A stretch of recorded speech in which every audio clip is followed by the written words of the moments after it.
I got to mute this so you don't hear double audio. There we go. Okay, I think we're good to go. Greetings, everyone. Okay. It's a Peertz. First game of the session against El Burro. Let's play bishop e3. I'm going to go for like a 150 attack where I play f3, queen d2, very likely try to sink the bishop into h6 later. We'll see how that turns out. And just a reminder, we are on both Twitch and YouTube, streaming on both sites. Welcome to the audiences on both. I'm paying attention to both chats. Hello to my YouTube viewers. What's up, Zach? I see you there. Hello, Lopare, also Tactical Bert, Buster Rogers, David Chang, K. Luth, all on Twitch. Appreciate you guys tuning in. Happy Sunday. Kind of an overcast day here. Good day to stay indoors and play some chess with some ever-present coffee, of course. All right, just looking to castle, and again, bishop h6. This can look a lot like a Sicilian Dragon. I'm going to try to go h4, h5 as well. We'll see how El Burro responds to this. I suspect Black's going to start thinking about using some of these pawns. A6, b5, maybe e5. We shall find out.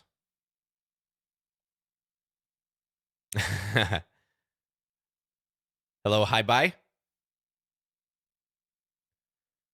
Good evening, John. I spoke to the CEO of Aloe Vera, and he says, give him a call. Is that a reference to, this could transpose almost to a Sicilian Dragon, by the way. I don't quite get that reference, but I did have an aloe vera plant named Alohin one time. Alohin. So I don't know if you're referencing that. Otherwise, you might have to explain it to me. Hello, Aryan Ramapur. Okay, knight takes c5 would be a big mistake because a bishop takes c5. Yeah, and Black's going to lose material because I've got the double attack down on d8 if Black recaptures. So Black had to take with a pawn there if they're going to take. I could still even have played bishop takes c5 there. So I think c5 wasn't a great move from Black. Hello to Richard on YouTube. Greetings to Kathleen. Also Ahmad says new piece set. Yeah, I switched it up for today. This is the Merida, or is it Maestro? Piece set. I think it's Maestro. Yeah, the Maestro piece set. Pretty solid one. I've used it in the past. I'm a fan. Can we challenge rated to 2? Yes, you can challenge me to 3-0 casual or rated. Up to you. It just has to be 3-0. I like your knitted chessboard. Did your mom make it for you? It's very cozy, right? I'm trying to lobby Lichess to make a red one. I think if they can make a red flannel chessboard, it'd be even better. This one's pretty good, though, especially combined with this piece set.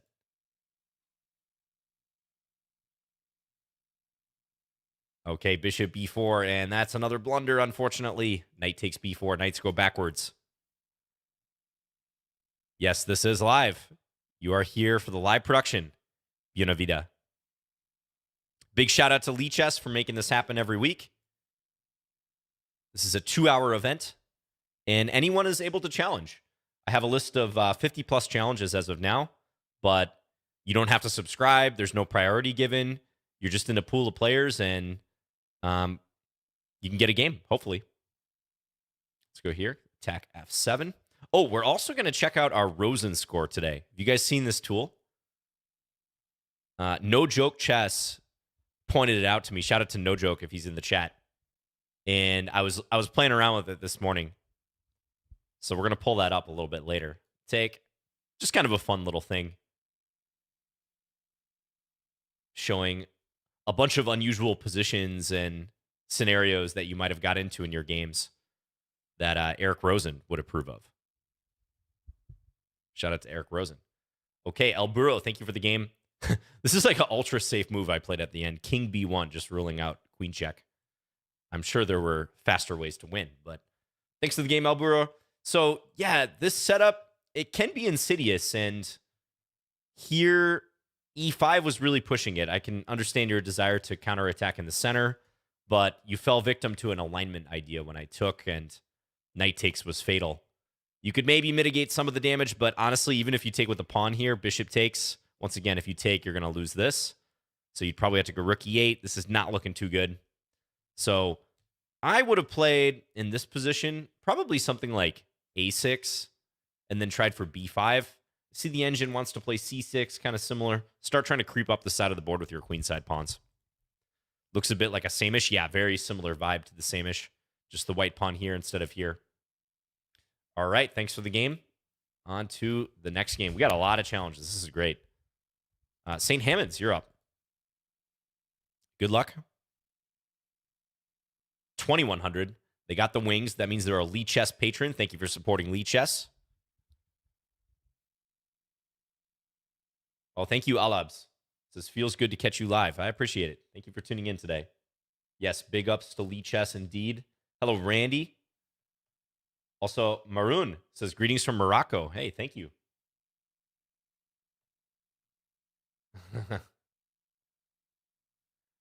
All right, we have like a Pseudo-Catalan. Catalan set up for me. It's just I have not played d4 yet. Let's transpose it into a normal Catalan. I know you can play b3 as well. I'm not a big expert in these positions. I kind of just play them by feel. I know some themes. I've looked at some Kramnik games. So I do my best. Oh, shout out to John's Worst Nightmare. I see you down there in the chat. In the spectator list, that is. John's Worst Nightmare. All right, let's play knight e5. Creating some pressure on the black position. I think this is already pretty comfortable for me because this counter fianchetto to the bishop on g2, probably in white's favor. You know, this pawn is a target. A natural move like c5 probably runs into concrete issues already with taking. Okay, now here, this is like in basketball when someone's telegraphing the pass. Like they're really indicating who they're gonna pass to. It looks like black's almost for sure gonna go c5. So with that knowledge, how should I play? I'm kind of tempted to play something neutral to try to get black to c5 and then take. So let's go queen d2. Probably not the best move. I think rook c1 was maybe a bit more normal, but let's put the queen here. Knight b5 was interesting as well, yeah. But I'm going to kind of load up against the d-pawn before black plays c5. Hello, 77 Spy.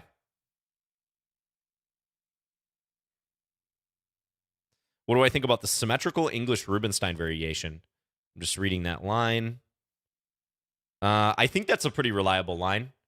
That's like a reversed Meraxi, as far as I understand. Like a reverse Meraxi bind. Yeah, that's playable, for sure. Battle tips are getting longer and longer. I know. What do you guys think about this? I got to get a haircut soon. This is getting out of control. I think I'm going to get one on Tuesday.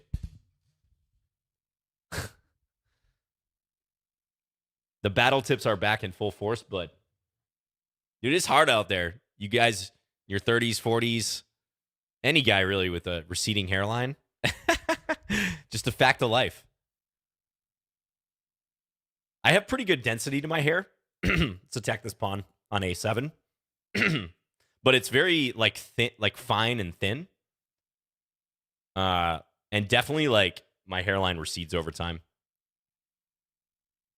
But on the whole, I'm pretty happy with the hand I've been dealt in life when it comes to my hair. Thank you, Harry Chess. You really need to update your YouTube avatar when you change your hair. Yes, there might be some overhauls coming to my YouTube page. My branding, which has been the same for the past 6 years or so. Actually, fun fact, if you look really closely, can I take here, by the way? Knight c4, probably the answer. Tricky. I got to think here for a second. Pawn takes, knight d7. That feels suspicious for black. I feel like I can do something there. Like a c4 type move? a4 maybe? Bishop takes would be the normal thing to do here. But let's have some fun. Let's take with a pawn. But yeah, if you look at my YouTube avatar real closely, and this is for my personal channel, nothing on Lichess, my eye color does actually not match the YouTube avatar. The avatar has brown eyes, and I actually have green eyes. Or hazel eyes. Okay, knight d7. Yeah, I'm really looking at pawn breaks here. Even e4 is interesting. I think I might play a4. I'd really like to play c4, but I don't know why I would think that this would work. It just seems, with how bunched up black is here, that something's got to give. A4 seems like the move, because black can't budge with this pawn. If they take, they're going to lose the bishop. If they push, I take here. So I would expect bishop c6 to reinforce. Maybe something radical like g5, but probably bishop c6. And on bishop c6, I might just take. I also may take then on b5. Takes there. Okay, so that gives the exchange. Oh, but again, this knight c4 move I got to keep in mind. All right, let's take here. Now I gotta hurry up. That's a crazy little trap. Knight c4. I'm gonna show that after the game. You guys shall see. Oh, he played a move. I'm like waiting here, figuring out what he's gonna do. Okay, let's just go here. I want to swap. I would love to swap queens here. My opponent does not, so he's going to try to keep stuff on board.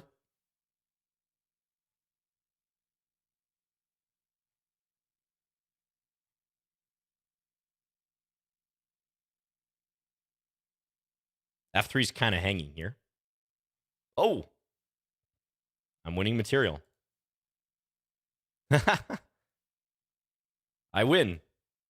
It was close, though. St. Hammonds, you took me the distance. Some interesting tactics there. Good game, good game. Came right down to the wire. Cheeky idea, rook a1. Yeah. All right, we got to check that moment where you played knight back to d7. Maybe any perceived advantage here for me is not as great as I thought it was. All right, a4, best move for white. In fact, the only move to be better for white. Everything else is better for black. That's real interesting. You guys see that? By the way, a little tip when you're looking at the engine analysis, you can toggle the amount of lines that you see. If you click the little hamburger menu here on the right-hand side, it'll say multiple lines. I think the default is 3, maybe even less than that. I like to have all 5. I like how much of an overview that gives. Stockfish is running on your local computer, so this is not like a Lichess generated analysis. Lichess is providing the engine to work with when you click that button, Stockfish 14, but it's running on your local PC. Yeah, this is not advantageous for white. The engine's even changing its mind. It says equal after a4. So I overestimated my chances here. That's not a good move, though. Knight takes e5. Now, if I take here, is it actually the case? Oh, no, I probably have queen takes d8. This is probably playable. I thought this was going to work because my queen is trapped. Oh, I even have queen c7. Yeah. But this would be too much material. That's interesting. I wish we had more time for this game because this would have been a real cool moment to like work out in a classical game. I had a feeling g5 might be decent for black. That kicks the bishop and tries to play, for example, queen takes e5. So, very close game. That's what they call that, right? A hamburger menu? I hope I'm not using that incorrectly. Someone says it looks more like a hot dog icon. All right, thanks for the game, St. Hammonds. Thanks for being a Lichess patron as well. Xavier, you're up next. 1609, good luck. Let's play the Alapin's Defense. Alapin's Defense. Hello, Brian on YouTube. Thank you for your kind words. Thank you for tuning in today. Congrats, Edward, by the way. All right. Here. Yeah, let's just take. White's playing a very principled variation. 4 pawns attack. I'll play bishop f5, followed by e6. Try to generate some counterplay. All right, this is all correct. Let's go. I know sometimes they like adjust the bishop to g4. I don't know if that's appropriate here yet. Let's just play knight c6. Standard square for the knight. Put pressure on the center. Now, if white plays, let's say, knight c3, is it bishop g4 there? It plays bishop e2. This is where my lack of understanding of these positions comes into the picture. I'll just go normal. Bishop e7, castles. Try for f6. I know you can also go queen d7, rook d8. Where's Tony Rotella when you need him? Tony Rowe, are you out there? He's an expert on the Alapins. He has a video on YouTube on the Alapin's defense if you guys want a little primer on this. Gusifer asks, hey, John, what defines an overextended pawn versus pawn gaining space? Good question. So I would think of an overextended pawn as a pawn that's cut off from the rest of the pieces or pawns. It's quite likely to be isolated. It could very well be isolated in some positions. And it's in the opponent's part of the board and subject to attack. Whereas a space-gaining pawn is one that probably can't be easily attacked by the opponent, and it may be protected, like a protected pass pawn, something that's backed up by pieces as well. Yeah, I think it's going to depend on how closely such a pawn is protected. I'm going to go here.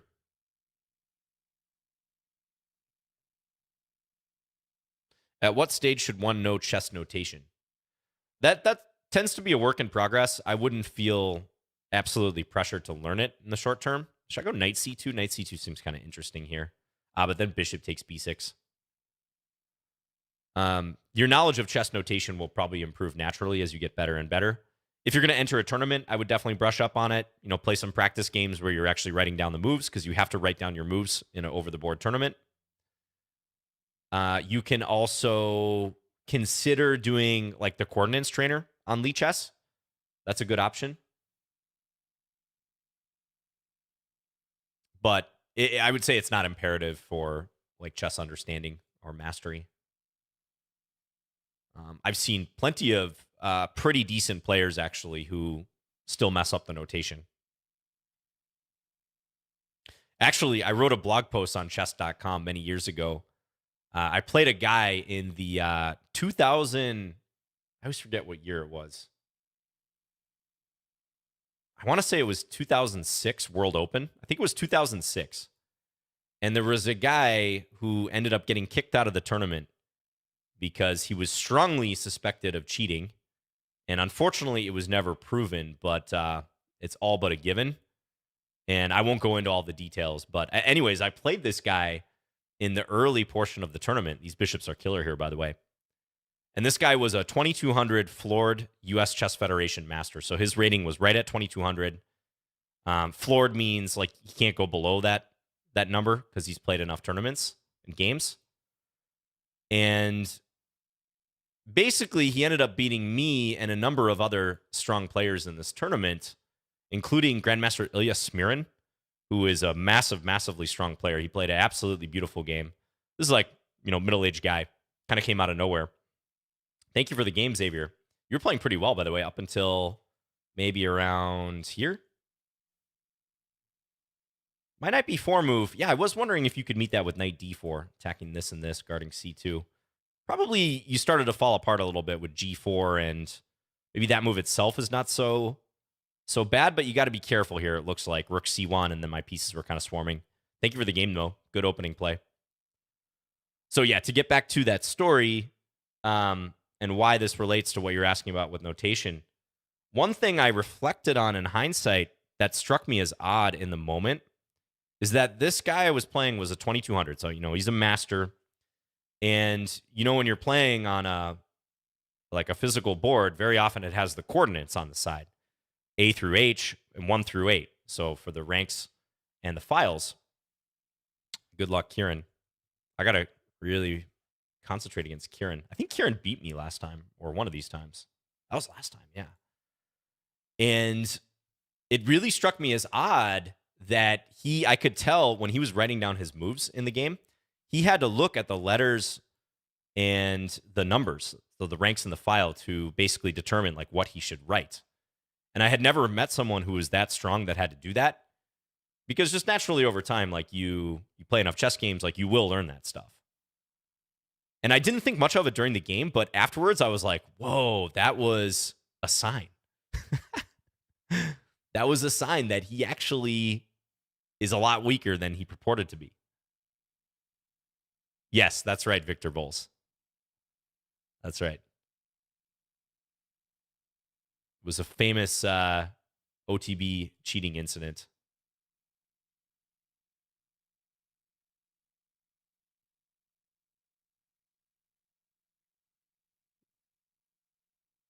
Can I do a game with you? Asked Motu Master. Well, the challenges are random. So, oh, this is a terrible move by me. I tried to pull that back, but I was too late. Yeah, I just dropped this pawn. All right, let's go bishop b6. You can enter the pool, though, of players waiting to be paired, and we might get a game against one another. Maybe your opponent mastered the tempo before he mastered notation. That's always possible. Yeah, good point. Okay. My bishop weren't here, I could fork him. But that doesn't mean much. I think I'm going to go here. Let's take aim against this. Like queen d6 now? It's interesting. Let's try it. Yeah, bishop c7 was an awful move by me. Hello, Joris. Yes, I am. Yeah, feel free to get in touch with me. Send me a message on Lichess, or you can go to my YouTube page and the About section. E5, maybe? I mean, I don't think knight takes b7 is a move I'm that scared of here. I'm going to go e5. This, while playable, perhaps, would put white in a pretty difficult pin, so I don't think I should sweat that move. I find it hard to believe that cheating OTB still exists. Oh, yeah. Yeah, it happens every once in a while. And those are just the incidents we know about. The way I feel about cheating in chess is I don't think it should ever, like, deter you from playing. Like, sometimes I'll hear from people like, oh, I don't want to play rapid games. There's too many cheaters there. And that could maybe be true sometimes, but it's not a big enough deal that it should be a deterrent to you, I think. Let's play bishop here now. Like, don't develop a state of paranoia about it. Blatant cheaters get caught. Like, they do get caught at some point. Take, bishop f4. Take, takes here. I'm going to do it.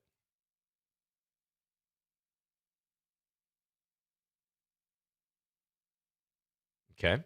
So that's that attack I was mentioning, but just feels like he's going to have trouble defending this knight. Goes there. Yeah, he's performing some emergency surgery here on that knight. Knight e5, knight c5. I'm thinking about maneuvering. I could maybe go pawn c5 if I really want to protect that. But I think here is pretty nice. Go after this guy. This is shaping up well for me. Queen f2, perhaps bishop b6. You ever heard of Team 4545? Yeah, absolutely. Great league. I'd recommend you guys check that out. What about d3 now? d3. d3 there.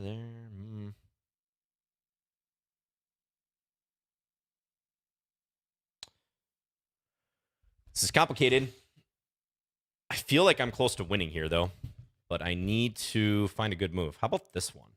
Because then if takes, d3 is crushing. That might do the trick. This is going to be a hard move to meet. Now d3. I have the initiative. He's taking. All right, let's just go after this. Take that. Double attack. And checkmate.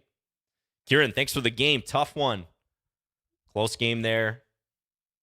Yeah, very foolish move on my part. Bishop c7. I guess for you, you maybe didn't see that the a-pawn was hanging. Otherwise, I'm sure you would have thrown in a6. Queen b3 evidently also decent here.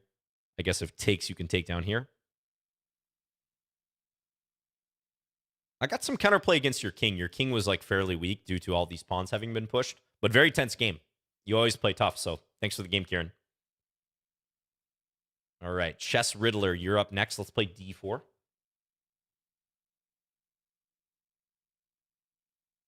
Adam asked, why can't en passant be ignored? It can, actually. I don't know if you were asking in general or like in the context of that last game. Was there en passant last game? I don't even remember. I don't think so, but good luck to you, Chess Riddler. No, but yeah, for the newbies in the chat, I do want to clarify that although it is a meme that you are morally forced to capture en passant, you don't have to. It's an option. You know when you're like new to something and people might be memeing? I think this especially happens with the prevalence of memes these days. And you're like too afraid to ask if they're actually being serious. I just wanted to make that clear to people out there. You can ignore en passant.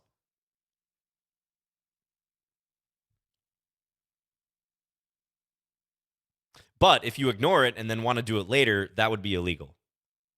So if you're going to capture en passant, you must do it immediately after your opponent allows you to. So immediately after they push their pawn to the 4th or 5th rank and you have that option with your pawn, you can't just wait a move or wait several moves and then do it. Nuh-uh. All right, let's take here. All right, probably take here. Things are opening up a little bit in this position.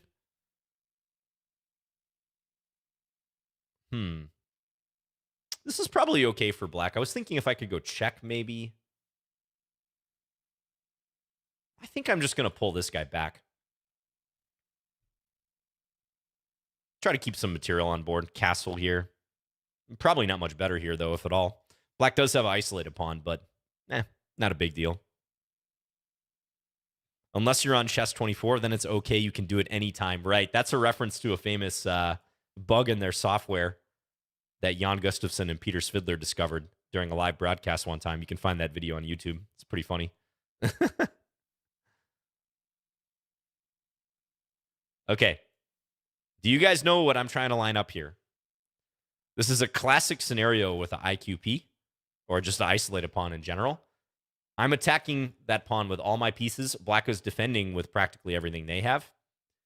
And even though I currently outnumber my opponent on the square, I can't justify taking it because my queen is in front. If these were switched around, I could actually play bishop takes d5 or knight takes d5, but not with the queen here, right? We got to get our order of operations correctly. Yes, e4. E4 is the move I'd like to play. So if black plays like a passing move here, like king h7, this is probably what I'm going to do. Let me just double check. I think it's good. It's a good move to play, though, because basically black can't take because the rook on d8 is going to hang. If you were here for that very first game, that's somewhat similar to the problem my opponent in that first game encountered.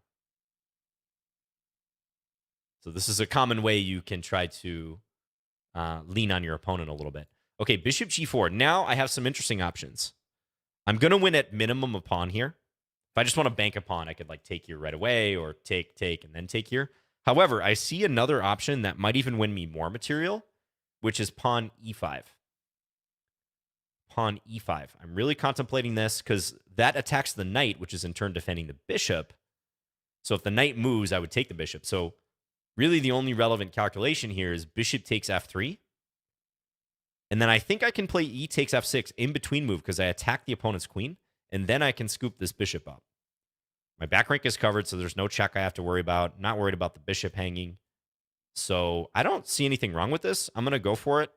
I also have a little bit of a bailout. Like, let's say in game, my opponent plays this move, and for whatever reason, I miscalculated, and this is not good. I could always just take back. But I don't see anything wrong with this. Everything's pretty much protected for me. And this creates a greater threat. So we have competing threats going on here. Bishop takes d1 for black. Me capturing the queen on e7. And my competing threat is the stronger one because I'm attacking a greater amount of material. Oh, hello, Lichess.org. Nice. Lichess, the channel owner in the chat, a.k.a. Lichess. No, I have not done my Rosen Score yet. But you guys can start looking at it. I will pull that up in a little bit.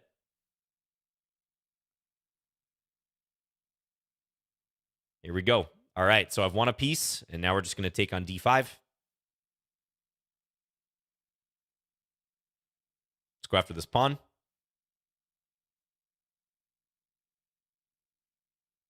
Take it. Any checkmates? I don't see them. Let's take again. We're just scooping up the pawns here.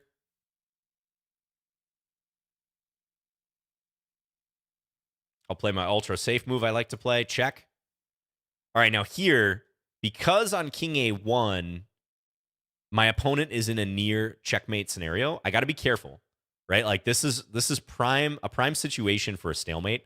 I'm just going to take, because if I left the king with no squares, there's always a chance that, you know, he could give away the rook or something in a mad rook scenario where it would be a draw.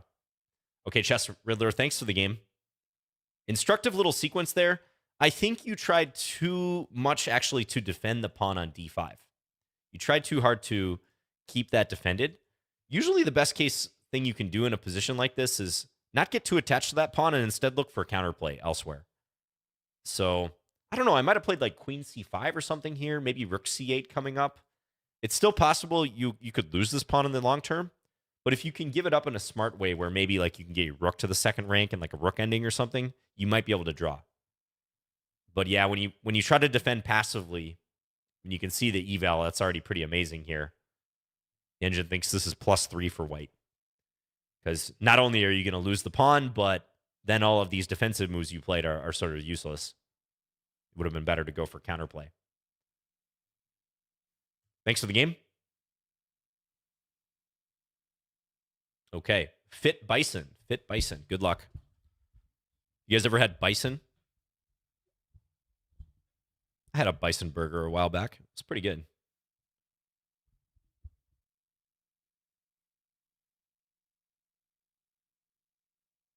Thank you, K Dunn, by the way. Says, shout out to England. We love chess, just not very good. Well, thank you for tuning in. Greatly appreciate it. What was my take on the accusations of cheating in the Topalov-Kramnik match? Wow, that's some old beef. Yeah, the so-called toilet gate incident. All right, this is a tricky line. Let's play queen a4 check. No, I don't think those claims had any merit by Topalov.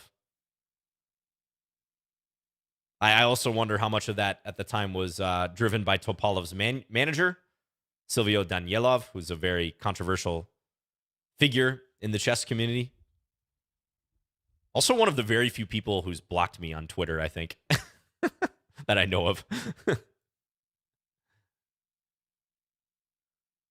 Bison more common in the U.S.?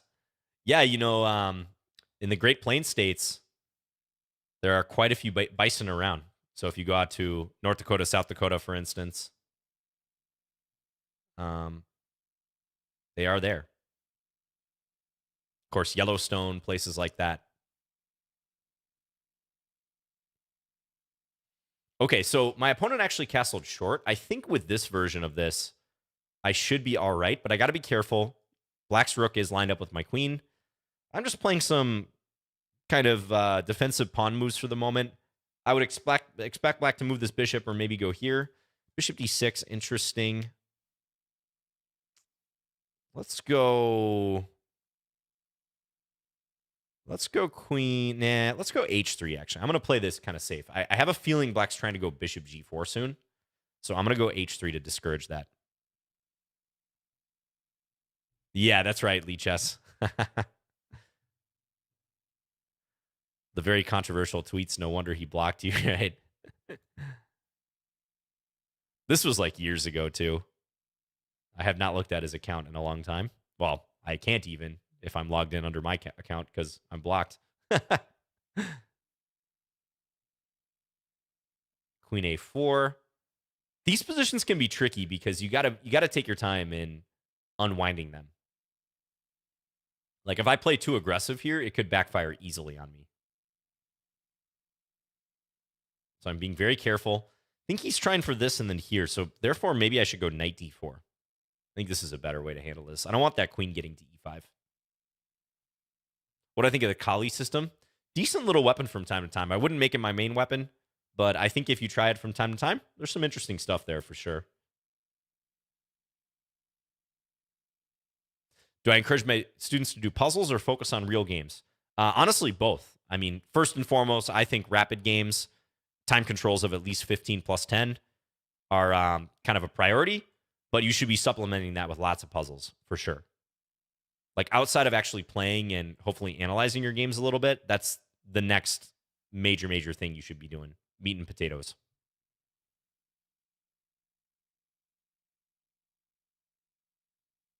Nice. Bison are majestic. Is it snowing here? You cannot be serious. It's actually snowing right now. Unreal. April 3rd. Well, all right. We'll see how much accumulation we get here.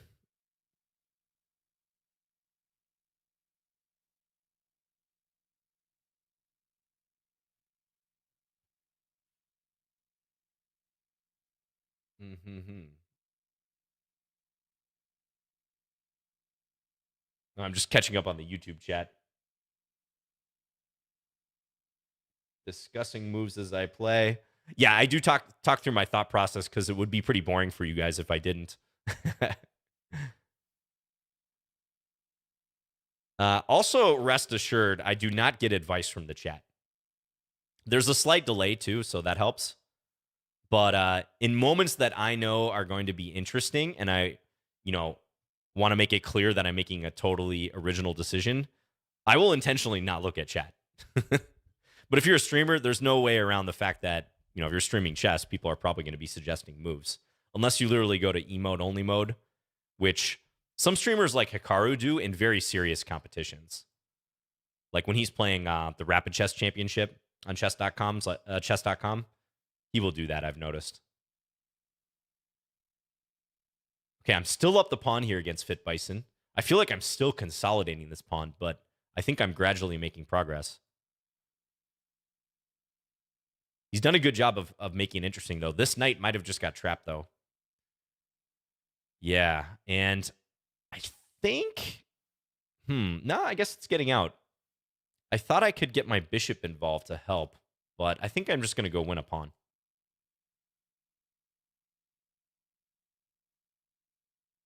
And Fit Bison really has to hustle now because he's got very little time. Dropped a knight.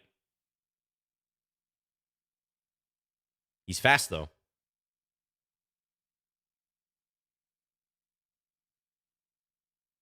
He's a fast Bison.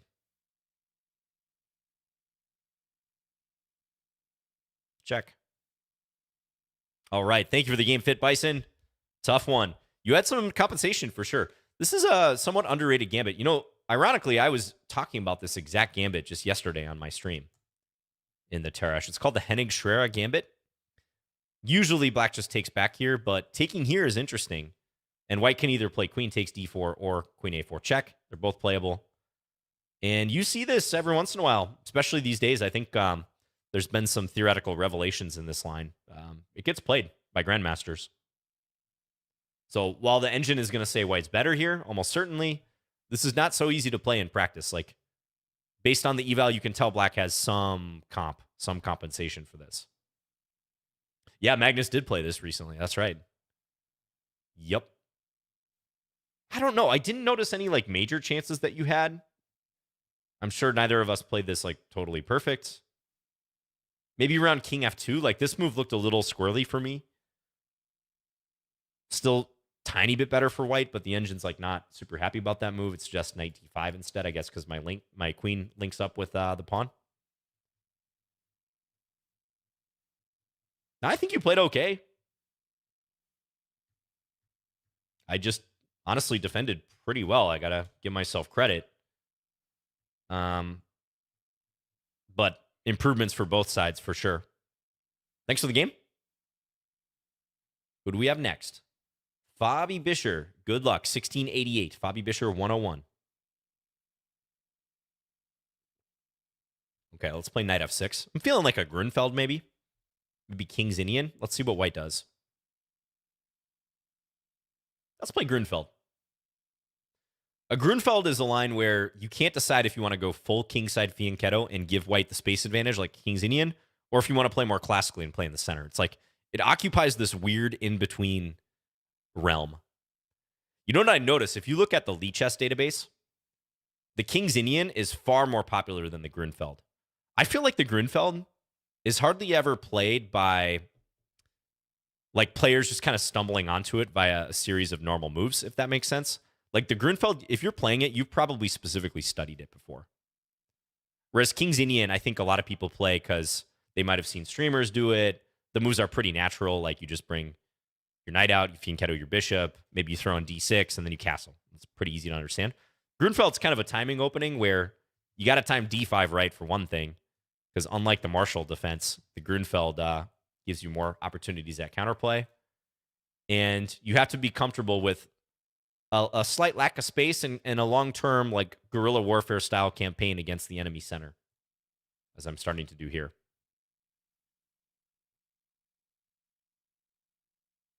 You learn the King's Indian on your own feels very natural. Yeah, I think many people will agree that the King's Indian probably feels more natural than the Gruenfeld. Gruenfeld's a very high quality opening though. Okay, now here, I think I want to go bishop g4. This setup's a little bit suspect for white because of this bishop g4 move. I'm just debating if I want to do it now or play takes on d4 first. I think I should actually take first. What's your second favorite opening? Because Scandi is obviously number one. I would say classical Sicilian. I really like the classical Sicilian, especially the Richter-Rauser variation, which is where white plays 6 bishop g5. There's a line called the Kojal suicide variation. Kojal suicide variation, where your king as black is highly exposed, but it leads to fascinating positions. I would also say for me, the Ginji Indian is right up there too. Okay, so now I'm going to win a pawn. The Ginji I find fascinating, and I play it quite frequently. Might even play it today if we get a chance.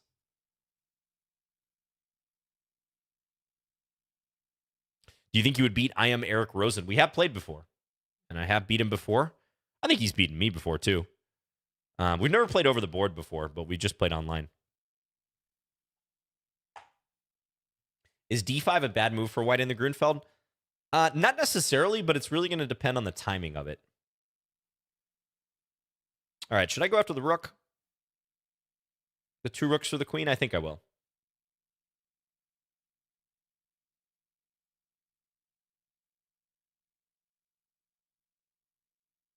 Fischer was a big proponent of the Gruenfeld. Yes, that's true. Yeah, he played it like in his game of the century against Bjorn.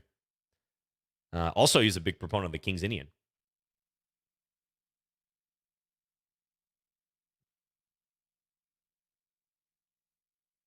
But I'll show you guys in the Lichess database afterwards what I mean, because I saw this the other day, and I was just kind of surprised by how big the difference was in popularity between the Kid and the Gruenfeld. Okay, so this is a pretty technical situation. I'm definitely playing for the win here. This is basically just a pure 2 rooks versus queen scenario. Opposite color bishops. I feel like black should win this pretty much every time, but it will take some time to execute. Long term, I'd like to attack f2 and coordinate the rooks. Let's try to put a stop to some of white's counterplay, like I'm going to guard against queen c7.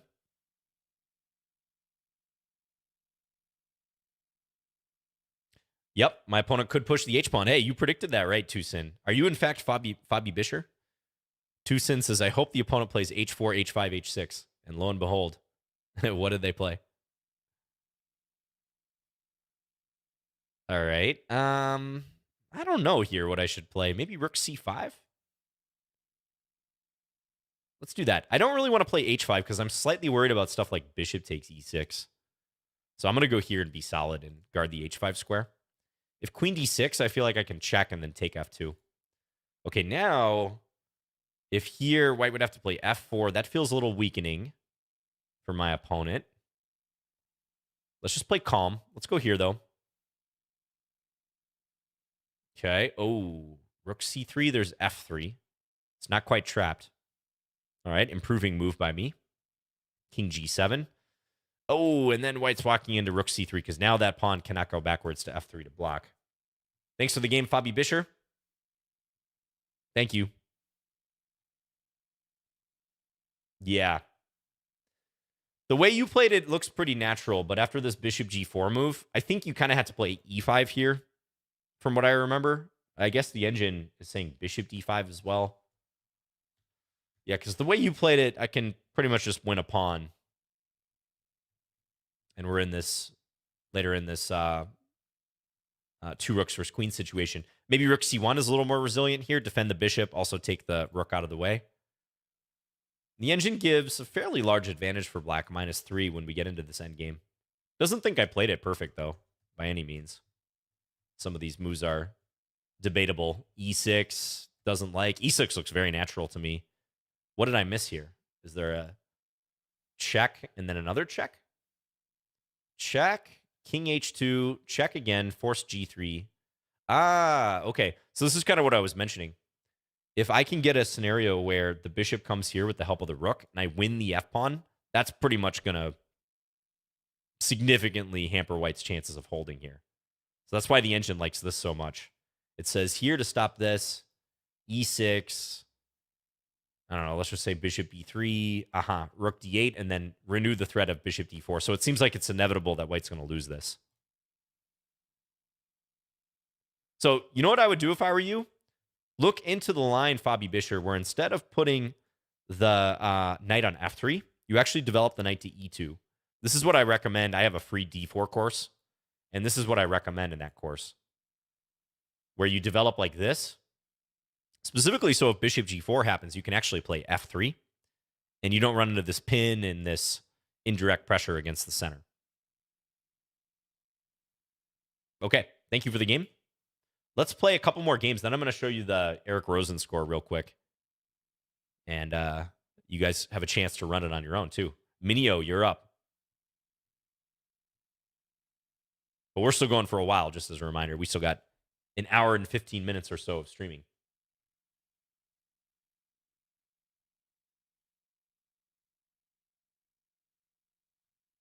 Minio, are you there? Knock, knock. All right, the knocking didn't work. We got to go to the next one. You can always jump back in, Minio. Peter Zarnecki, good luck to you. Oh, that was you? Joris? Nice. Yeah, thanks for the game. Let's play e4, e5. Okay, Vienna. Let's go knight c6. And I shall play... okay, I'll play one of the main lines. Queen g4 is interesting here for sure. That's one of the sharper lines. And I think in this position, king f8 is one of the better moves. Queen f6 is often played, but if you've studied this line, you know that you can actually allow this to happen because white guards the f1 square, and then white has threats of queen g7 and also knight takes c7. So let's play the king f8 move. Looks a little weird. You know, I always have to make sure you're calibrating such moves correctly because I can't castle anymore. But I'm going to try to prove that the queen on g4 is a target. And this is one major thing you got to know here. When black has gone king f8, watch out because this is an attack. Now let's see. I was just going to say, let's see if white sees the diagonal attack.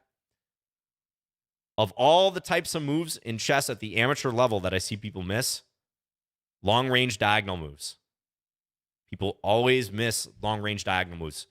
So much so that I would recommend you specifically train those because it's pervasive. So it wasn't a pleasant situation for white after d5, but white had to move the queen and just agreed to lose the bishop.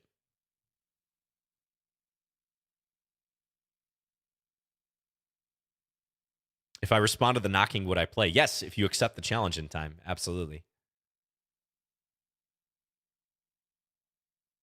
Oh, I forgot to look up the database. That's right. Thank you, Darn. I'll try to do that real quick after this game. I hope I remember. I just wanted to show you guys the database dispersal of popularity between the King's Indian and the Gruenfeld. Also just how to use tools like that. Will I be rating anyone soon? Not for another hour and 10 minutes at least. And the Lichess mods are in charge of the raid. Okay, Peter, thank you for the game. So, King F8, yeah, you do have to move the queen back. Queen G3, Queen F3, one of those moves. The chat says, oh, no, no, no, no. Yeah. Okay, thank you for the game, by the way. Let me show you guys the Gruenfeld King's Indian thing I was mentioning. Oh, that was not the game. Analysis board. So right here. Okay, so we have a split right at this moment. King's Indian is entered by Bishop G7 here. Gruenfeld is D5. I actually wonder if the split is statistically significant. If we go to the Masters database, you can see it's close to a 2-to-1 popularity advantage for the King's Indian over the Gruenfeld. Lichess, it's even more pronounced. It's getting up towards 3-to-1. So I just found that interesting. And again, you can look at the Masters database, which is 2 million OTB games of 2,200 plus FIDE rated players from 1952 to 2021. And you can also look at the Lichess database, which is a massive, massive database that gets constantly added to. You can also, there's a player database. You can look up any player on Lichess as well. That would be statistically significant, Sobels. Interesting. Yeah, that's kind of what I thought, too. I thought that is a pretty big gap. But I think it reinforces, and also if you consider D6 to be part of King's Indian, that's not so many games, but that must be said. Like D6 usually transposes to a King's Indian, the third most popular move here. The Masters hardly ever play that move order. Interesting. Again, might be that might not be statistically significant. But anyways, there's all sorts of interesting stuff you can figure out in terms of people's tendencies by comparing the Lichess database to the Masters database. I highly recommend you guys play around with it. Raisin Brand Crunch, I remember we played the other week. Good luck to you.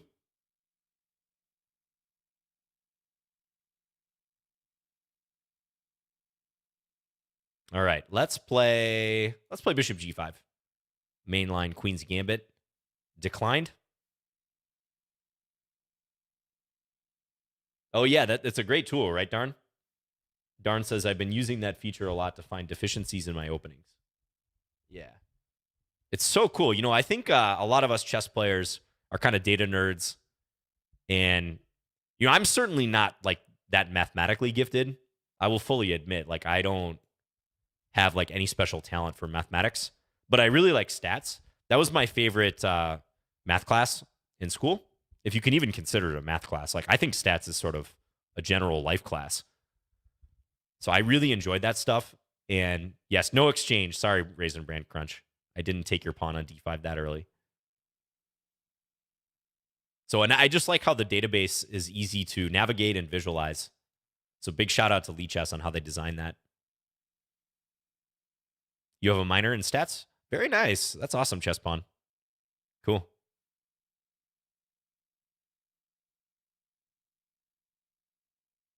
Oh, I will show the Rosen Score. Don't fret. That rook is a goner. Probably Raisin Brand Crunch has to play Bishop A6 here. Yep. Now, I'm not going to take the rook yet in the corner. I can take this if I want, but you know what I'm going to throw in first? Because I'm kind of curious how he's going to respond. I'm going to play this one.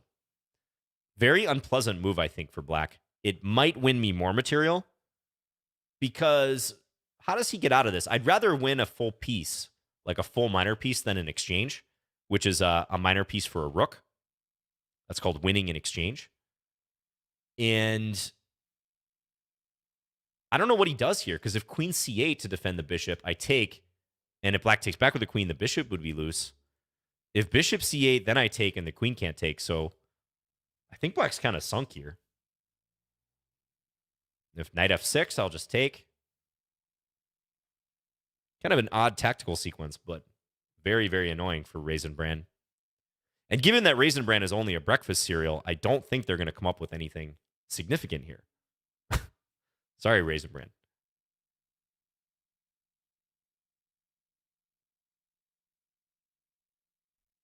Oh, nice. Daniel Barish's Queen's Gambit on Chessable. Yeah, that's a great course. Yeah, Raisin Bran resigns. Thank you for the game. Yeah, that's a brutal move. Let's see if there is a response here for you. Wait, what? Wait. We got to figure this out. Did you guys see that? I quickly turned it off because I want to try to figure this out together. It says black is... The engine said black is better here.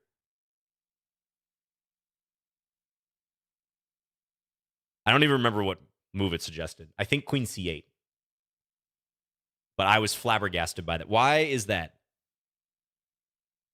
Queen C8, take. Is it really because of B5? Is that what you're going to tell me?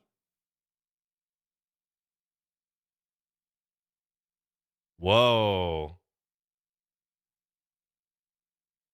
All right. In the interest of time, we're gonna look here. Even C takes D4.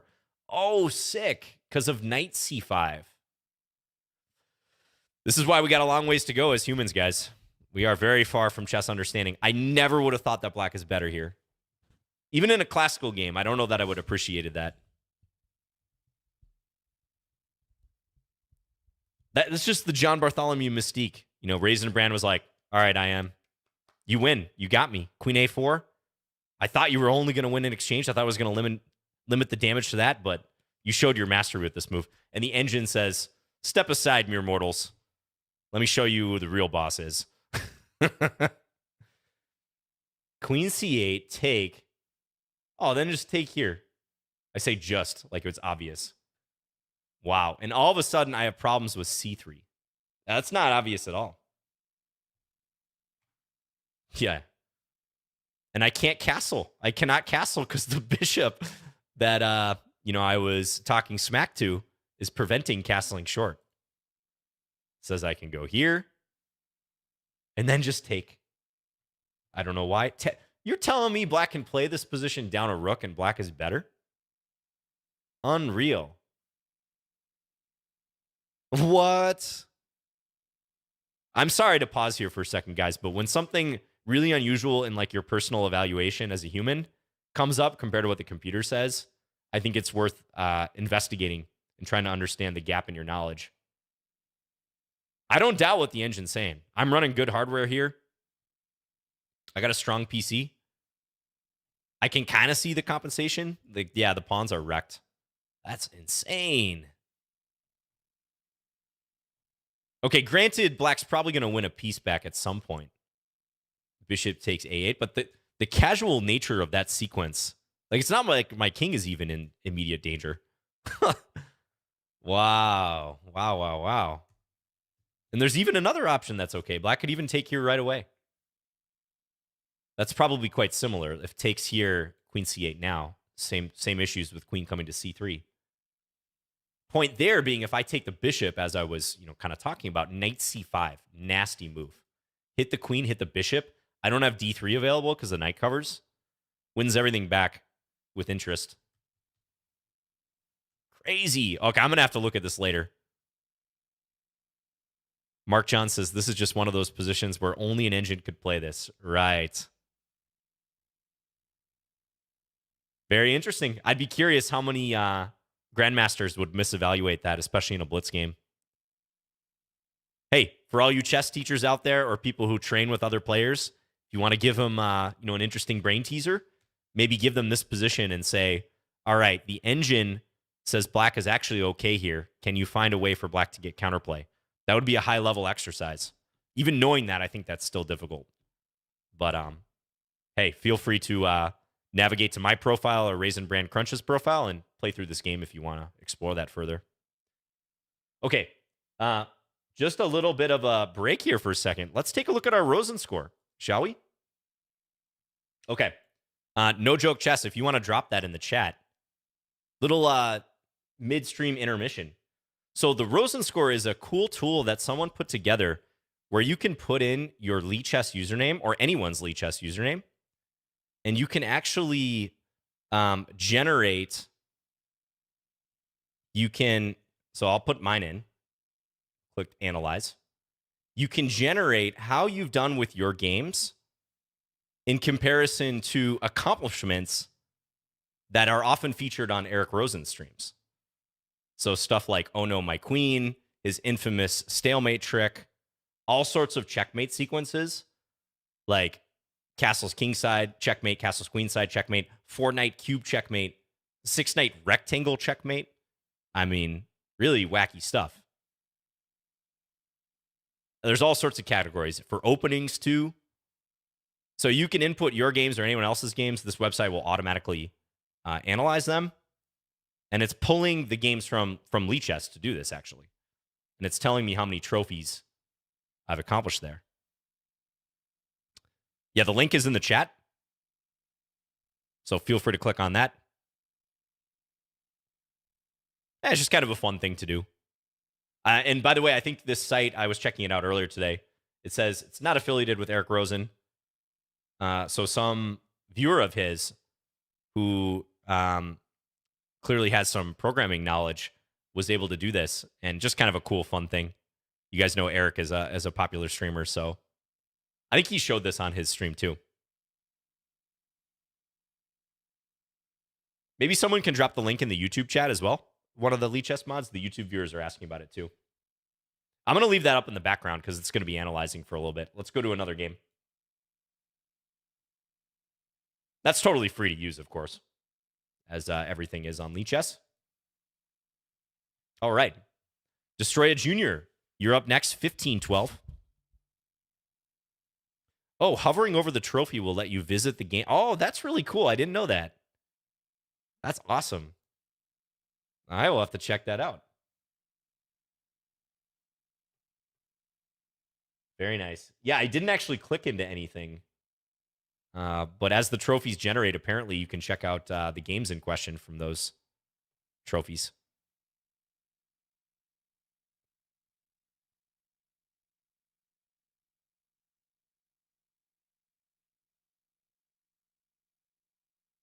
Here, I'll write I don't know if I can actually link it, but I'm going to try to link it on YouTube because the YouTube viewers are asking. It might reject this link, but let's see. There you go, YouTube viewers. Rosen-Score.versal.app.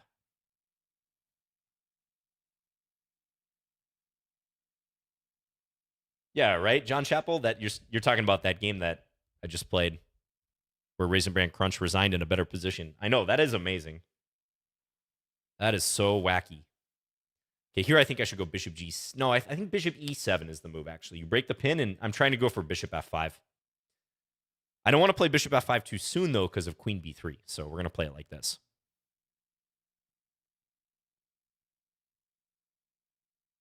Now just castle. Yeah, that's right, Tipsy Ton. Tipsy Ton says people can do all sorts of cool stuff with chess, Lichess. It's so cool. Nothing but respect for the creators. Absolutely, yeah. It's just unbelievable to have a huge data set that's publicly available. So I know the open source community really, really appreciates what Thibaut and the Lichess team have done, along with all the users, of course.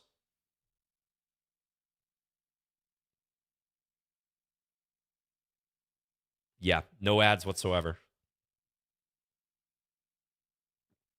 Vladimir, you don't see that link that I just posted in the chat? Maybe it blocked it, unfortunately. Again, maybe one of the Lichess mods can post it there. Okay, now white cannot take here because the pawn recaptures and then forks the queen and the knight. Now, how to build this position for me? You get into these positions pretty frequently if you play this. I'm going to play a5. I'm just going to stake out some territory on the queen side, kind of discourage b4. I am curious what white's going to do here.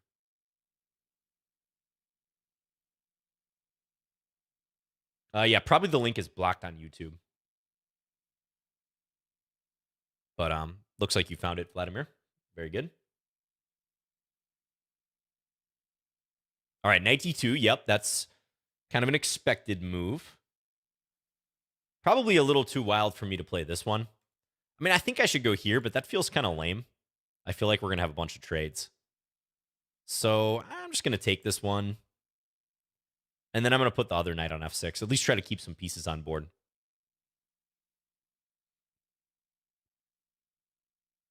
How's my Rosen score doing? It's still analyzing. Over 400,000 positions analyzed. 6,000 plus games for me.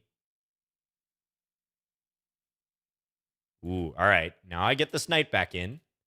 Let's see where the queen goes. I really am starting to think about knight takes f2. I don't think it's going to work, though. But again, let's see what white does. So tempting.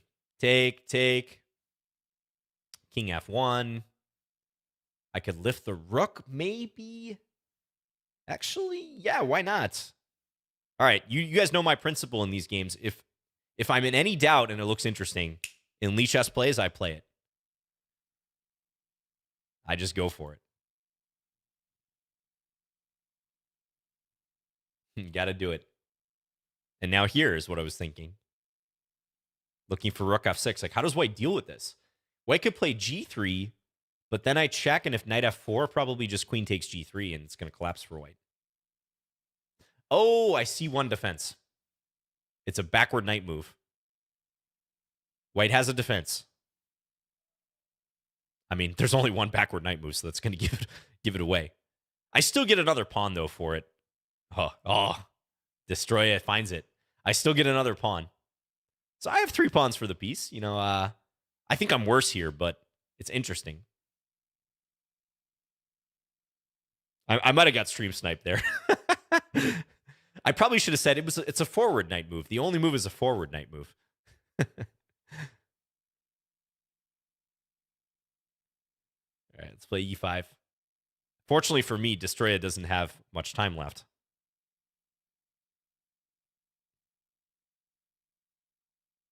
Okay, there was a great way to walk into 96. Let's play. I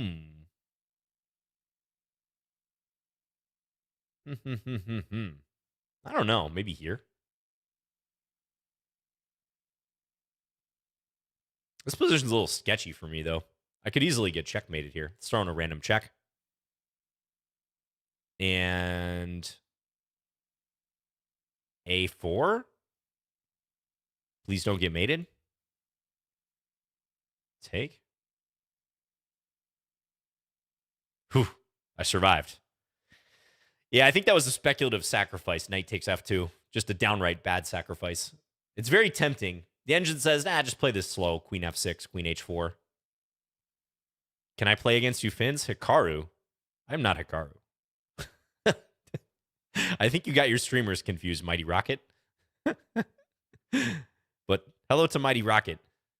Yeah, knight takes f2. Knight g. Look at this. Only move. Yeah. Yet another position where the margin between the best move and the second best move is pretty vast. If white doesn't find knight g1, they lose due to the threat of rook f6. But knight g1, white is significantly better. And kudos to Destroya Jr. for finding that move. Oh, good to know. Good to know. You can't call me Hikaru, though, if you want to play. That's a stipulation. I appreciate the flattery, but... okay. Yeah, and the reason why white's a lot better here, because even though I have 3 pawns for the piece, these pawns are not dangerous at all. Like, they're not coordinated enough to really matter. And probably white can blockade them. For example, rook e5. I can definitely see why that would be a strong move here. Very hard to advance these pawns further. I'm stuck. I'm going to lose this. I'm going down. So interesting. That one also is like kind of an instructive position where the backward knight move, bit of a hard move to see. Always hard move to see. Backward knight moves. Saves the day for white. So pretty well played, Destroya Jr. Just didn't have enough time. Okay, not Owen 1. Good luck. Wait, let's give not Owen a chance to play Owen's defense. B6. He's a Scandi player. Okay.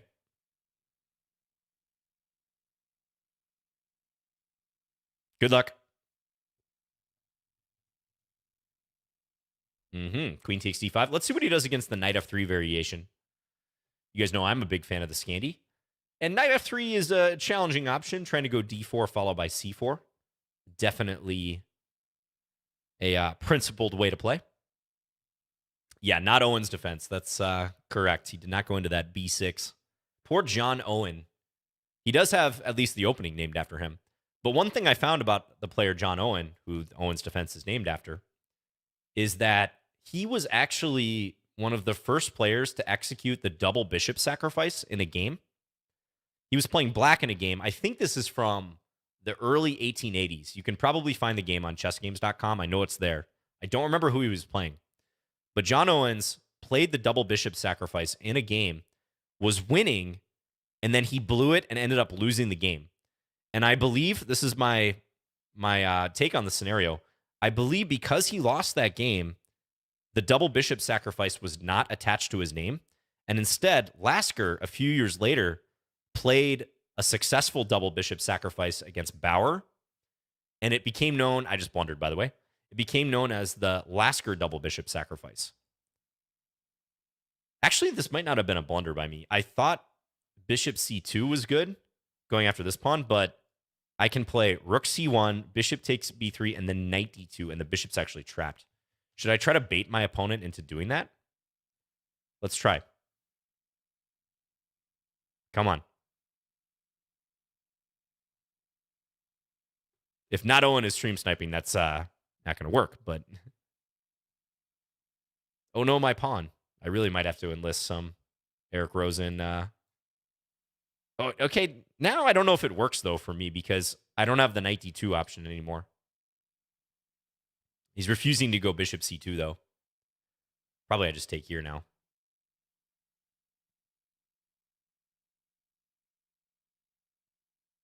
Chess Riddle has 22 queen sack mates and 53 stalemate tricks. Wow.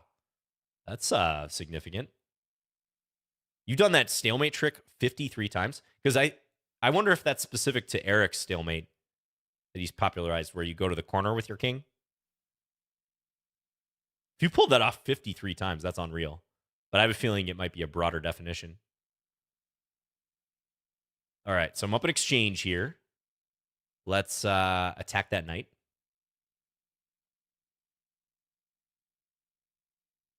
Ah, there's two categories, stalemate tricks and Rosen trap. Okay, I'll pull up my stats after this one.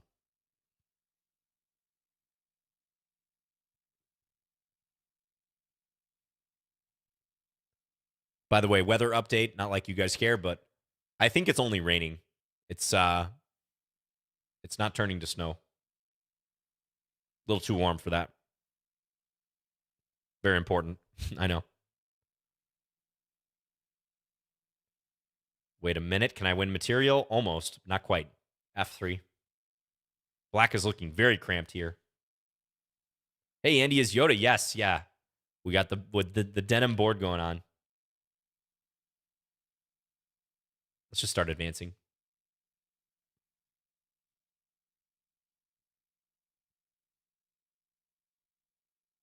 Correct. That's right, Anton. Yeah. The Rosen trap is the going to the corner, trying to get them to pre-move, usually with a queen that results in a stalemate.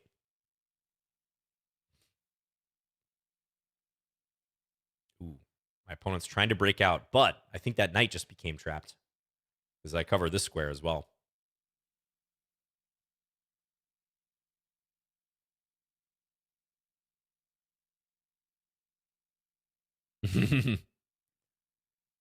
Thanks for the game. Gotta go. I haven't thrown that in yet, so I had to throw that in. Well, thank you. Bye. Yeah. You're looking a little cramped here. So, not Owen, if you're watching, I think one of the best ways that black can play in this line, and it is the main line, is to go bishop g4, knight c6, and try to castle long. And you can actually do that even before you play knight f6. But castling long is usually going to be the kind of principled way to play on the black side of the knight f3 variation. Because definitely the position you got in the game was a little bit cramped. And just to show this semi-blunder, semi-trap, bishop c2, while tempting, hitting the rook, hitting the pawn. Often that would be a problem, but it just so happens here that black can't take because of this knight d2 move, and the bishop is trapped behind enemy lines. So thank you for the game. Okay, my Rosen stats. Let me test this out real quick. Oh, that's cool. Okay, so here are my stats. And again, you guys can do this too by going to that. I have 102 Rosen trophies. I've completed 32% of the goals. Analyzed over 400,000 positions, over 6,000 games. Yeah, and it shows you like how the frequency, how often you get those particular ones. I've got a lot of work to do in terms of really, I've never mated with castles kingside or castles queenside. I'm kind of surprised by that. I figured I would have somewhere in my Lichess archive. I got a lot of work to do with the certain checkmates though. Also the openings. I have not played the egg, the bad egg, the beef, the chad, the cabbage, beach cafe. I gotta do some more. I have done the Lafong. So if you click on a certain game, yeah, you can actually go to the game in question. So that's pretty cool. This is a game I played in Hyperbullet against Markov M. Oh yeah, and I did the Lafong. I was like, I don't remember this. I hardly ever play Hyperbullet. And I did the Lafong trap, which is this. And then they go here, pre-move, and then you take. So that's just a cool feature of it that you can click on any of these and see where you like what does avoid the flag checkmate? Avoid the flag checkmate. So I won this game.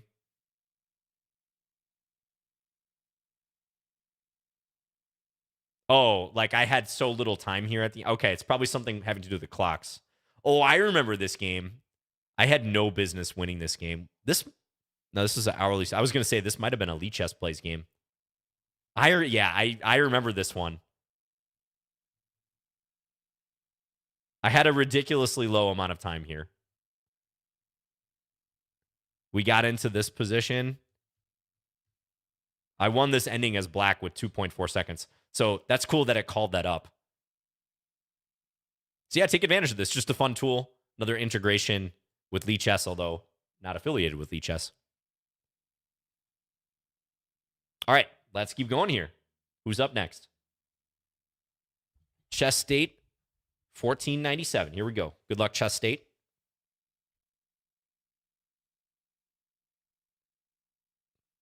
No bathtub trophies? Yeah, there should be one for the bathtub pawn structure. Absolutely. Chess State, are you there?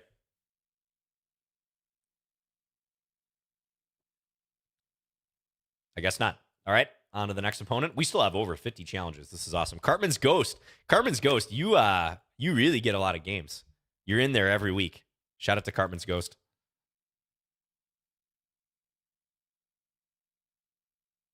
Yeah, that's some great programming. That seems very slick to me. Have I seen the documentary Chess State with Eric Rosen? I have not, no. What is it about? Let's go here, castle.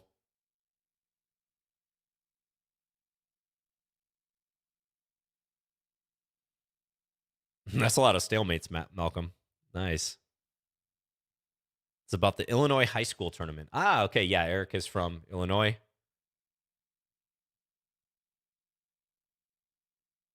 I don't know what the egg and the beef are. That's the first time I've heard of those openings.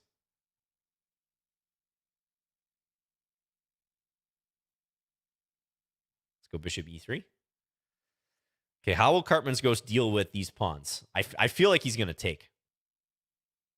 I do feel like he's going to make a capture. But maybe not. Maybe queen c7. The light square bishop's definitely a little cramped.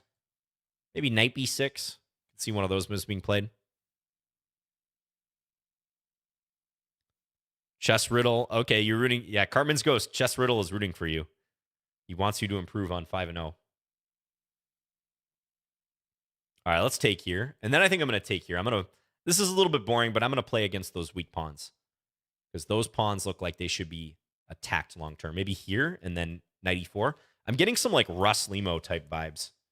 You know, the Roslimo variation. Definitely getting some vibes like that. I'd love for this knight to come over here, but I don't want to lose e5. So we'll see what kind of opportunities I have. I could maybe justify it like knight c4 coming up and then take here, but I don't really like that. This knight is also fairly active, so I gotta manage that aspect of the position as well. What if I play this one back? That would be a little unusual. Feels like it makes kind of a weakness, but I'm gonna do it. I may not be all that much better here.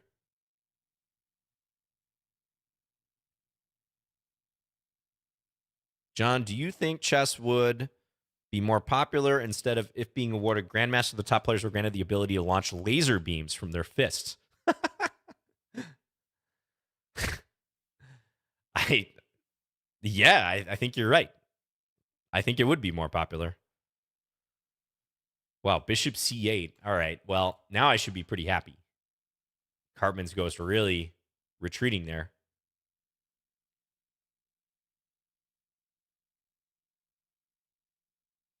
Okay. Now should I go about my maneuver? Let's do it. Because the knight on f3 is not very well placed. I mean, I could maybe try to jump up, but I wasn't quite feeling it. Now what? Take here. He takes here. I take here. And that's not good for me, though. Queen c7. Let's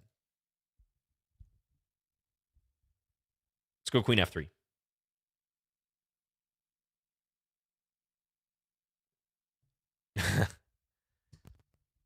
Laser beams attached to their head. Yeah. Sharks with laser beams attached to their head. Great movie.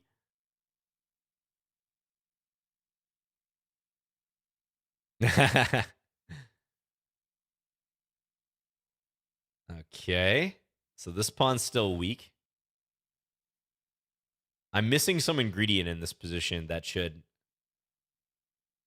in theory, allow me to convert this a little bit easier, like play against these pawns. I think it's the fact that this pawn's always just a little bit loose on e5.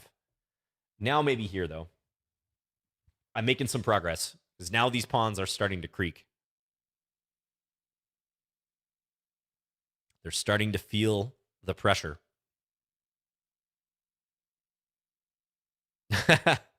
Steakhead Chess, you watched the stream the other day. Take.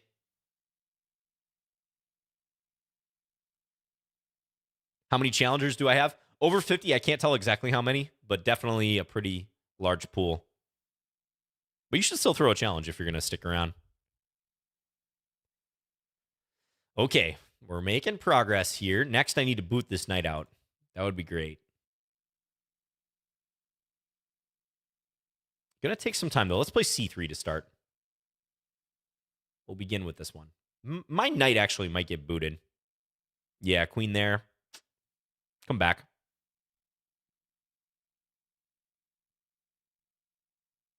We're getting low on time, too. That's going to be the big factor here, unfortunately.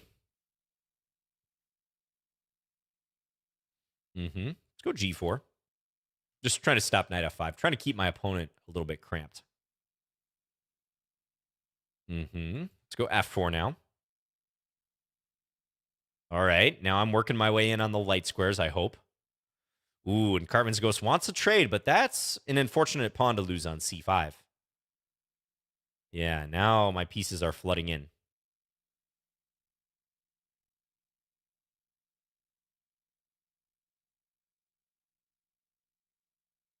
Ooh, free piece.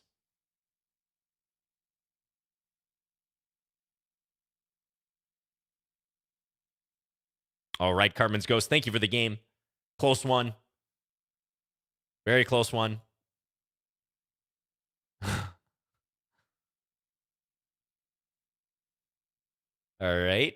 I think the way that the opening played out, where you ended up with double isolated pawns, in theory should be better for me, but maybe it's actually not as huge an advantage as I thought. But I was really surprised by your bishop c8 move. Like, to me, that did not look that good. Yeah, bishop takes d3 is what the engine suggests here. Take. You've got a nice square for your knight, so even though I'm going to get c4, the engine is saying that this is absolutely fine for you. So that might have been the thing to do. Thanks for the game, though. Always competitive. Wait a minute. Were you better here? Is that what it said? Bishop takes c4. No, I guess not. Okay. Thanks for the game, Cartman's Ghost. I'll probably see your challenge next week. IBM Shallow Blue. I love that username. I know we played before. Good luck, Shallow Blue.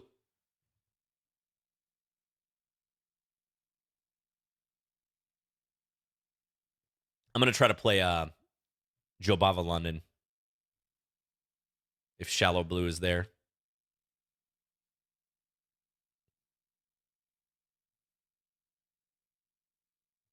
Hello, DJ.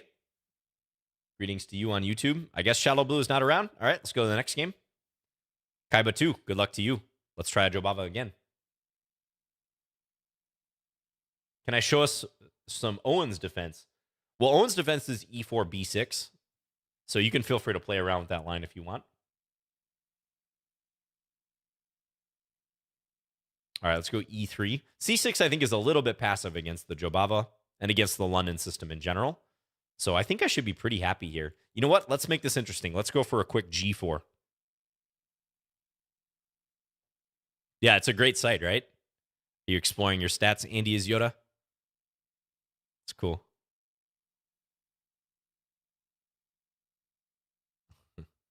G4, here we go. I know Hans Niemann, the young Grandmaster Hans Niemann, is a big fan of an early G4 in the Jobava, so hopefully I'm doing him proud. Let's go here now. It's a message to black if they castle kingside that they're going to get pawn stormed. So that's what we're looking to do. Oh, IBM Shallow Blue. Oh, yeah. Maybe refresh. I waited a little bit for you, but you didn't accept, unfortunately. Okay, c5. So black's playing on that side of the board. I'm playing on the king side. Let's go here. If c4, I'm going to drop back. That's why I'm moving the knight, to give the bishop some room. Yeah, like Mamedyarov, right? Early g4. Let's keep pushing. I'm really curious where black's going to go with their king, because they're pretty much torching the the queen side as well. And I don't think they're going to want to castle in that other direction. So we're both kind of ignoring each other and just playing on the other wing. Now I might be ready to play g6, though, so we'll see how black reacts to that.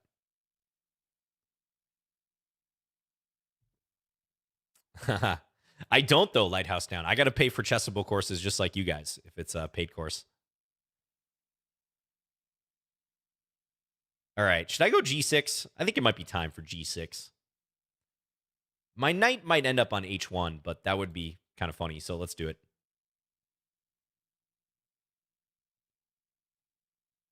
Knight h1, there you go. Is that a Rosen trophy? Like, play knight takes h1?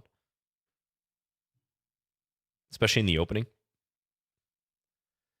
All right, so now this could be a threat, right? I should be aware of that.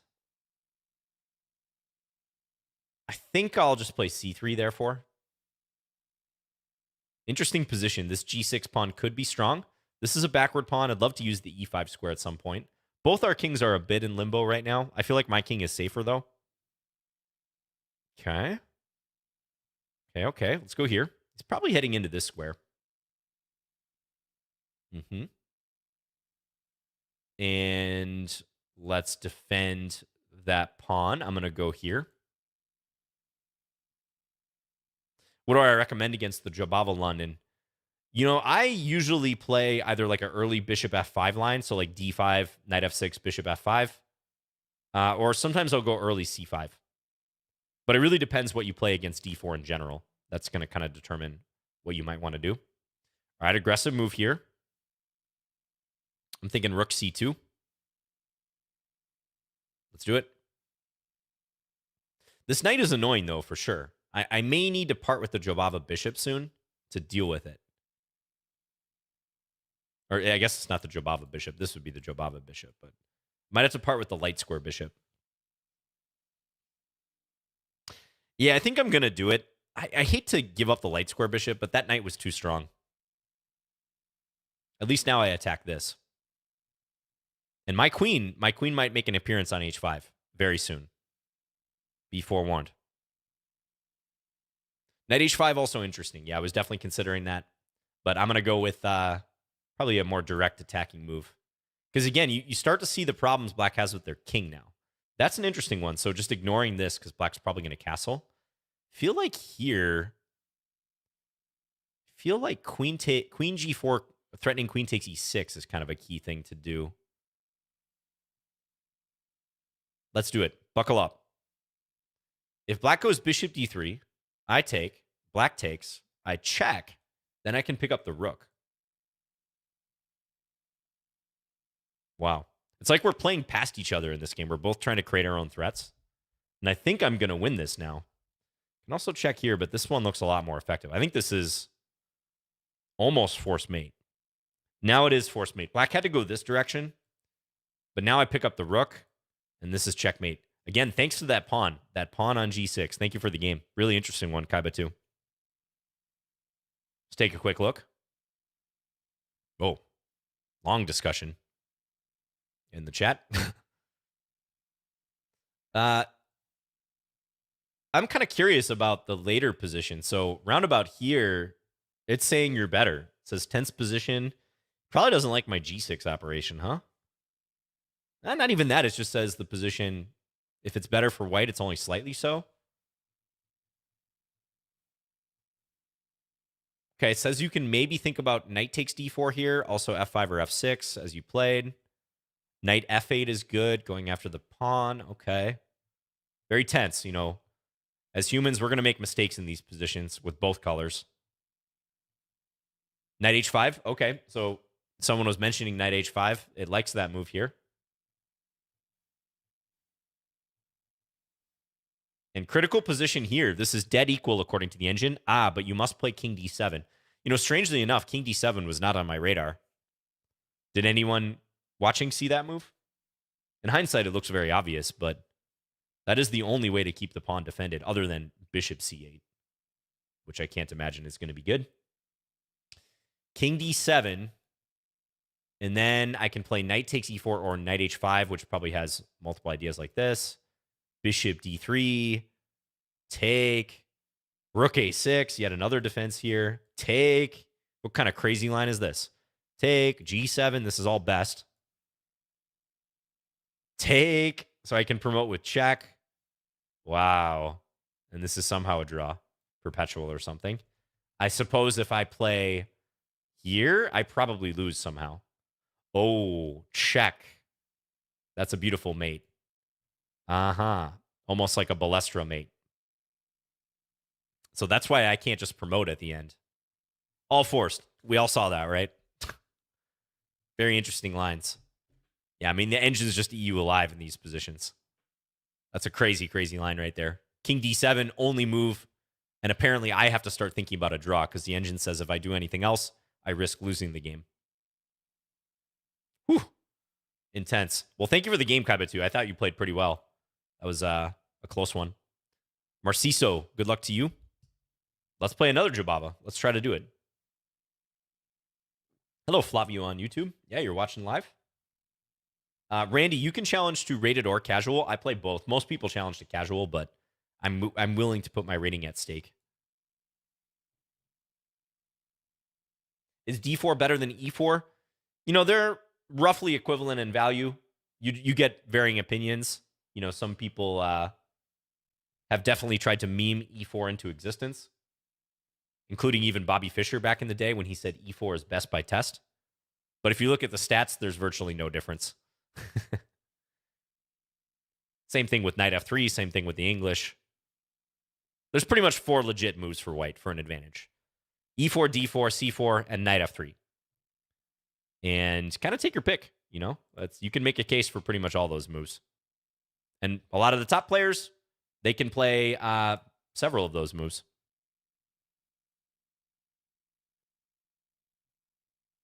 All right, I'm playing another Jobava. I'm trying to play aggressive here, going after the opponent's king. My opponent's dealing with it in very mature fashion, I'd say.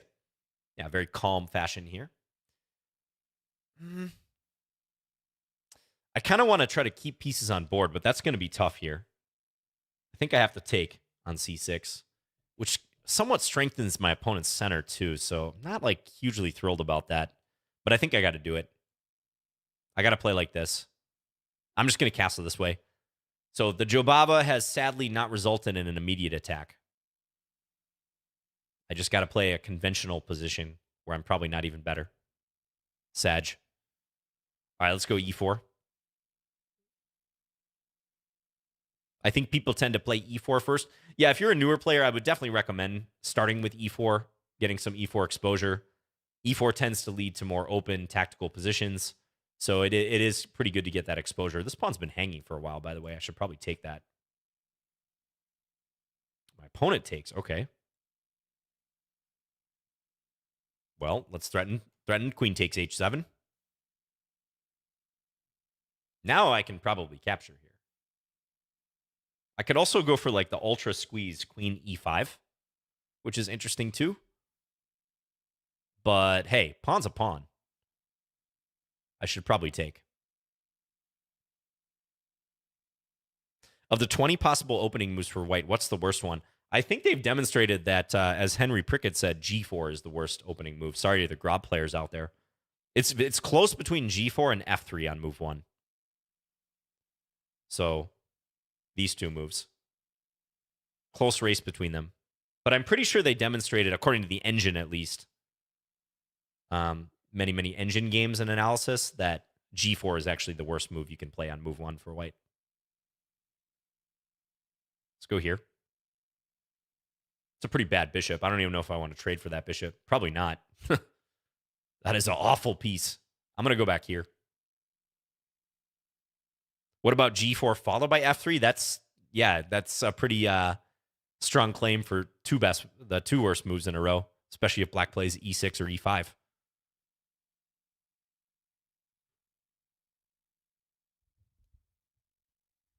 Abhishek, go to my username on Lichess, so Fins. You can navigate to my username. Like if you click on your own profile and then in the URL, replace your username with mine, FINS, you'll be able to challenge me. Click on the swords, and you can go challenge. Ah, that was his idea. Okay. He's determined to make that trade. I guess I have to agree to it. Still up a pawn, though. Still looking very good. Very healthy structure, too. Just 2 islands.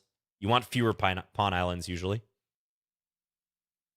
Okay, now I'm thinking about going after the enemy king. Let's maybe double first, though. He's trying for rook b4. You can just kind of tell. So I'm going to double. And now here, and if rook e7, I think queen f6 is already looking dire. I mean, queen f6 here. How's he going to defend this? He can take c2, but I don't think that brings any relief because of rook d8. I mean, maybe. Very scary position, though.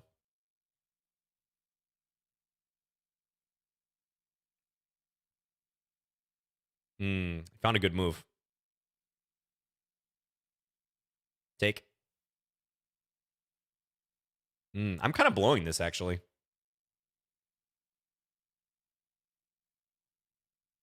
I am, in fact.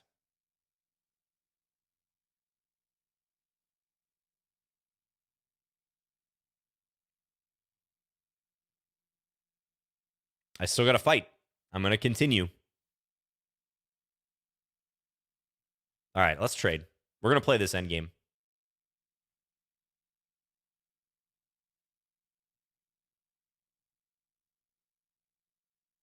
We're fighting in the endgame. I think I have an edge. Pretty big advantage now, I think. That was a big mistake my opponent just made. Can I do this on the clock, though?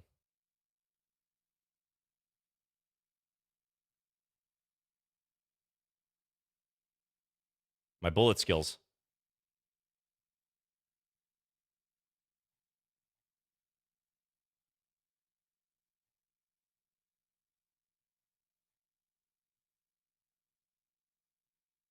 Bullet skills.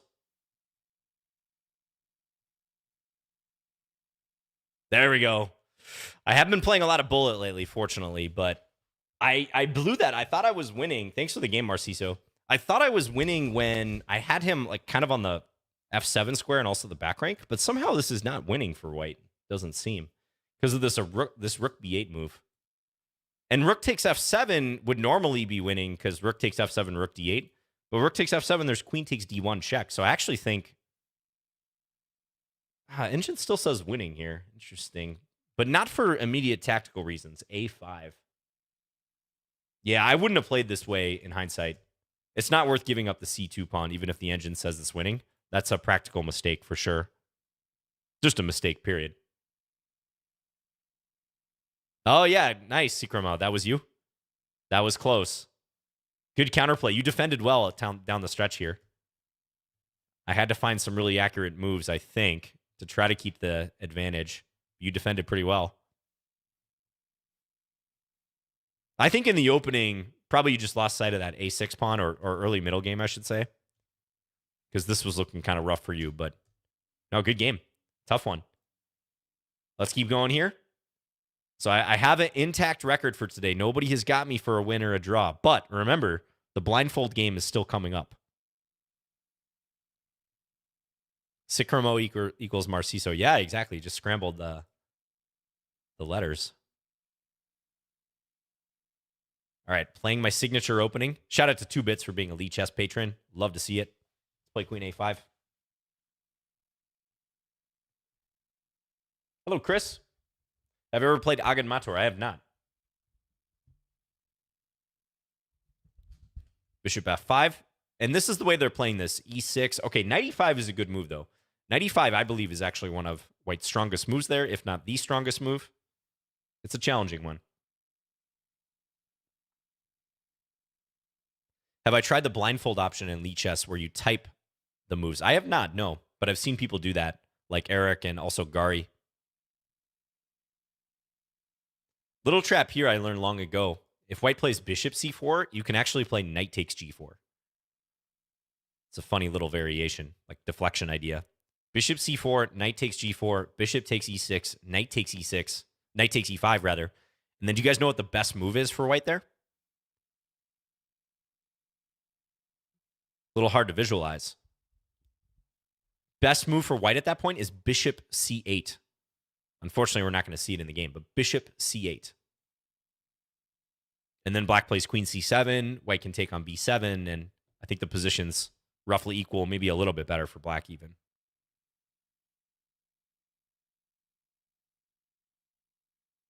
Milton Henower said, even though they're statistically even, he liked e4 because it covers 2 more squares than d4. However, the d-pawn is defended while the e-pawn is not. So that's another important factor that you got to take into account. Ooh, that one looks dangerous because I immediately look at this rook down here. Let me think what I want to do. Which way should I recapture?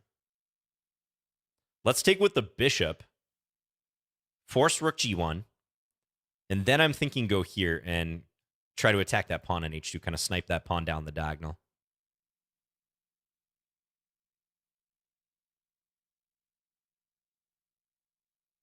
Seems reasonable. Sometimes you got to watch your bishop out here. Like if white moves the knight, c4 could be a thing. But I think because I'm threatening this looks pretty good. So someone was asking about overextended pawns. I would argue this pawn is like on the border between a space gaining pawn, like it for sure like restricts me, but also it could be extended because its counterpart pawns to the side are a little ways away. So white has to be careful in the long run with a pawn like that. And it creates weaknesses in its wake. Yeah, and I think 2 Bits didn't see the queen takes h2 move. Let's see how 2 Bits responds.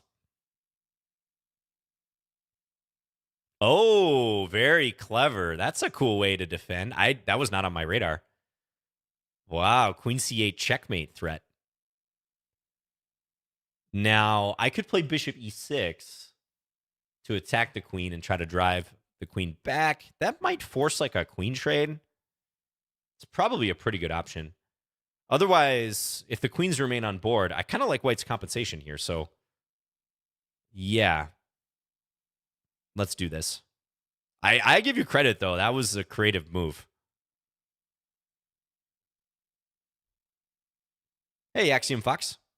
Yeah, thank you.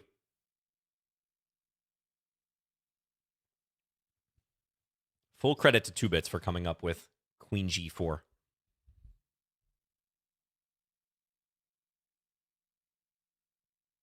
All right, counterattack. So if I take his queen, he's going to take my queen. I'm probably going to do that. I don't see a better move. Sometimes I'm a little skeptical of these type of decisions because, I do get that first mover advantage, if you will. But I don't see much better than just trading. So I'm up a pawn. All right, we'll swap. He's probably going to win the pawn back. I think white's better here, actually. He just doesn't have any time. If he had played rook h1, gone after this pawn, he would have won the pawn back.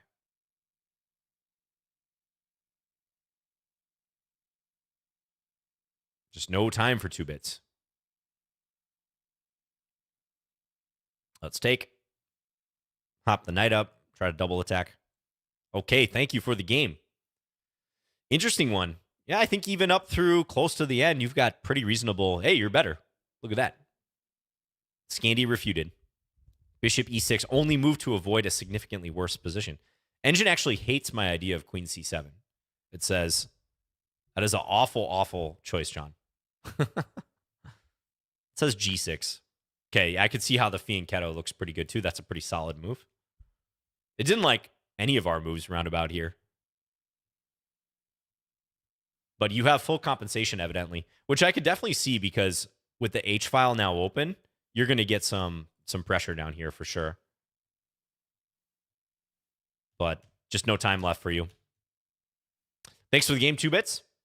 Again, thanks for being a Lichess patron as well. We got a few more games here, maybe 2-3 more games. Z Nero, good luck to you. Let's play. Someone was asking about the Owen, so I'll play Owen's defense. E4, B6. Attack the pawn on E4. There's some French type vibes here too. E6, bishop B4. I know some of you guys play this line. A lot of people just straight up miss that bishop takes E4 as a threat. I think here you're supposed to go D5.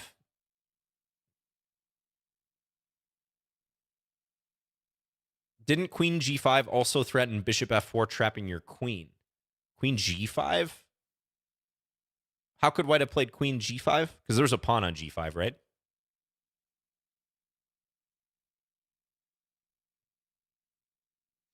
All right. I don't know. This is a bit of a tough call. I think I'll actually take. I'm going to play this like a normal French. A conventional French. Go here, and maybe bishop A6. This is what French players like to do, right? Oh, queen G4. Didn't queen also start in bishop? Oh, right. Yeah, so that's kind of why I have to attack the queen.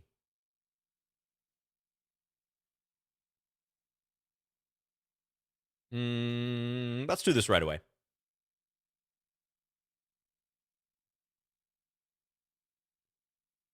Thank you, DJ.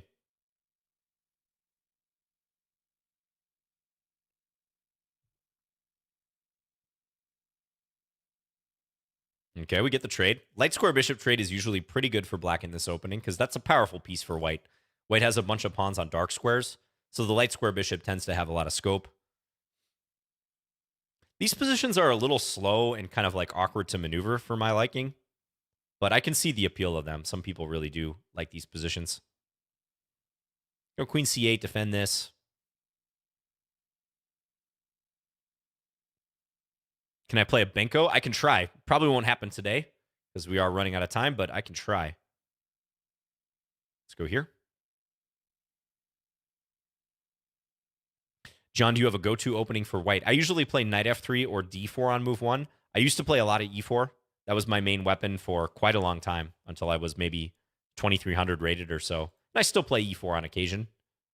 But nowadays, mostly d-pawn or knight f3 stuff. And that looks like a blunder of a pawn.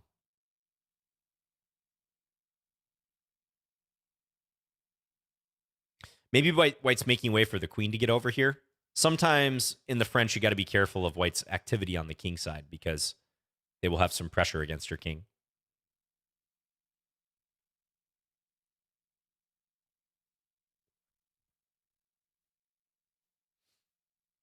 Z-Nero is trying to figure out how to handle this. Yeah, I don't exactly know what I would do at this point for white because that was a pretty big blunder. The whole pawn chain's kind of coming unglued. I guess I might try to get something going against the black king with a move like that at some point, but I don't think it's a good idea right away because queen g4, knight takes e5. So this is tough to handle for white. Okay, so white's maybe defending this. All right, I think I'll castle. It's a little bit scary looking, but let's do it.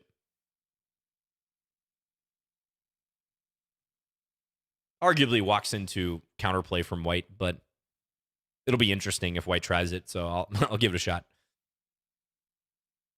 Yep, queen there. Now probably sidestep. Again, this is kind of what a French player has to get used to doing. He's lifting the rook, and now I feel like I need a counterattack move like this.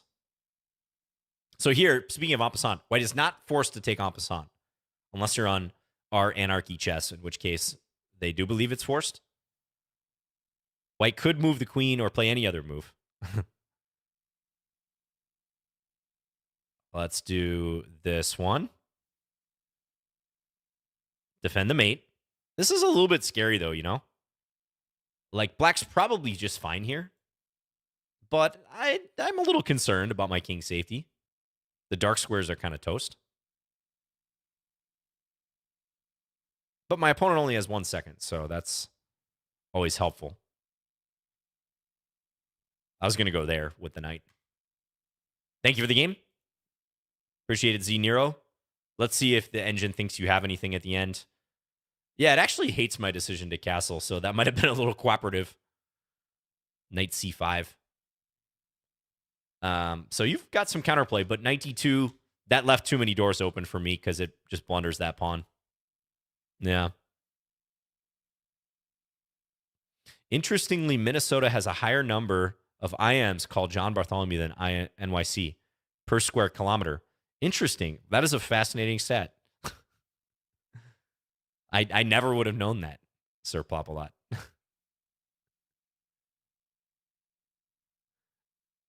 Most IMs named John Bartholomew per capita and per kilometer. All right, thanks for the game, Z-Nero. Should I fire up the blindfold game? I think it's time. I think it's time. This is going to be our final game of the session. All right. This is your best chance, unknown person who's going to play me next, to take me down. Best chance of the entire session. We're turning the blindfold chess invisible piece selection on. So I'm going to be looking at a blank board. You guys can follow along on the stream as normal. It is not a bug. Every week someone types in the chat, I don't see a board. What's wrong? Anyone else not see the pieces? It's not a bug. I'm doing this on purpose. I'm going to play a blindfold game. I will see the move list, and I'll see the highlight of the move, but I won't see the pieces. So you can follow along here, or if you want to follow me on Lichess, go to Fins, Destroy a Junior. Okay, we're playing again. You can go to Fins and follow along. All right, d4, d5. Let's play c4. I know, 2 games in one day. Yeah, the algorithm selected you. Lucky you. We're playing a Queen's Gambit decline. I got to stick with what I know in Blindfold. I mentioned this, but it's good to play stuff that you're familiar with when you literally can't see the pieces. Bishop h4. Okay, black castle. Let's go here.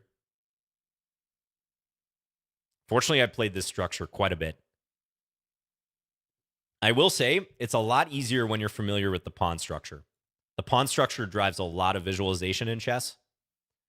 So like when I know that I'm operating with a familiar structure, now black's just put a pawn there. That makes it significantly easier for a blindfold game. If the structure's in flux or there's a lot of like unusual stuff going on, super hard to visualize. This is all pretty standard, by the way. Totally normal stuff going on. All right. Let's go f3. I'm going to play this the conventional way where white tries to prepare e4.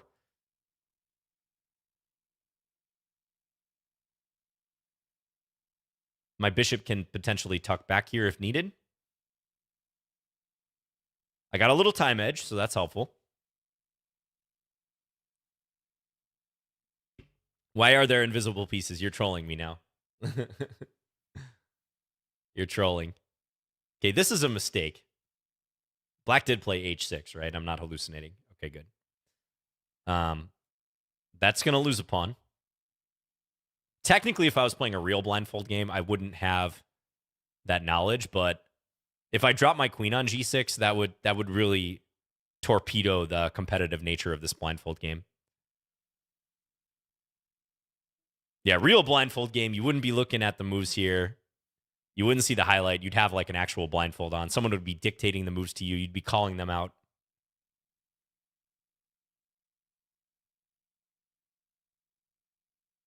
Okay, rook f8.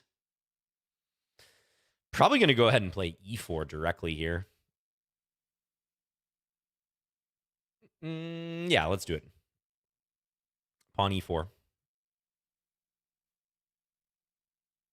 We get a trade, okay.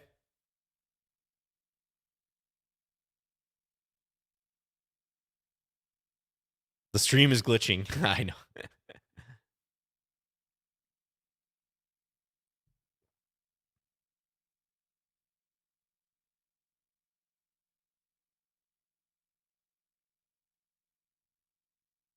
Interesting, GZ2.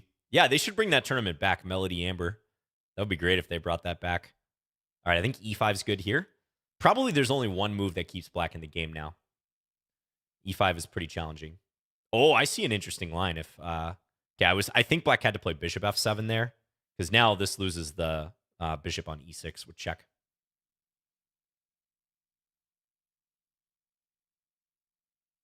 Okay, king h8. Let's take this one. I know my bishop on h4 is hanging, but I'm going to take this one first because I have a plan. Yep, he takes there. Now I'm going to go here, which is a nasty move. Threatening knight g6. I've got two knights. They're right here and here. Black has a bishop here, but knight g6, looking to hop up there. That's going to be lights out. What if I could get a smothered mate in this, guys? A smothered mate blindfold? I feel like that should be worth a Rosen trophy at least. I don't think it accounts for blindfold chess, though. Queen e8. All right, that doesn't stop my check idea. Now king h7 is forced. Now, how do I make something fancy work here? The bishop is hanging, but as is my queen. I probably should just take on f8. He takes back. Okay. Take. He takes there. Okay, we're going to do this. Now I'm up a lot of material, fortunately.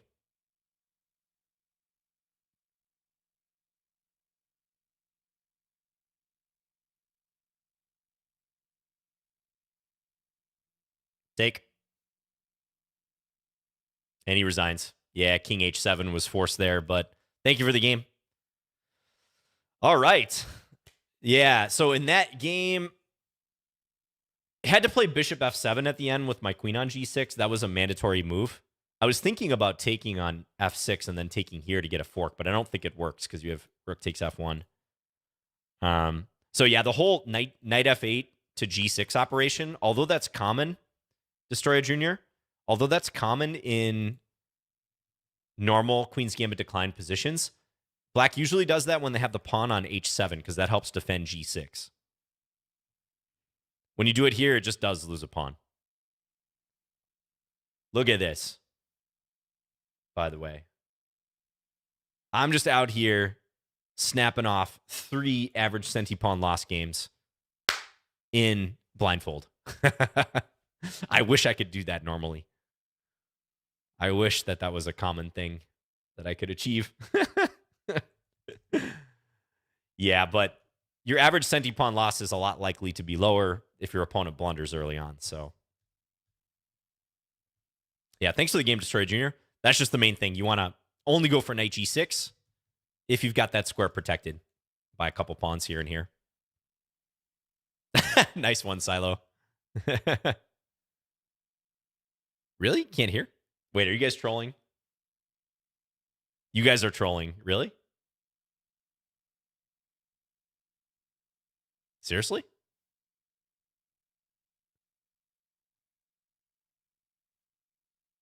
You're trolling. I knew it. YouTube hasn't said anything. This is why I trust YouTube more when it comes to this sort of thing. The chat is split. We might have to run a poll. We may have to run a poll. That was a concerted effort by the chat. I will give you guys credit. Usually Lichess chat is very cooperative and they're not trying to mess with you. But you guys had me going for a second. All right. That was a lot of fun. Thank you guys for the games today. Thank you to Lichess, as always, for staging Lichess plays, making this a weekly event. It's just one guy with a lot of accounts. It might have been, yeah. Once again, this is just a fun thing that No Joke Chess pointed out, and he asked if I'd show on stream. It's this Rosen Score. So you guys can check your own Rosen Score if you want. It's fun. It generates it from your own games. And yeah, again, I've got some work to do, clearly, on some of these. Thanks to everyone who challenged today. We're going to be rating someone here. You all have a great week. Take care, and I will see you guys again next week. Looks like we're going to raid the St. Louis Chess Club. Very good.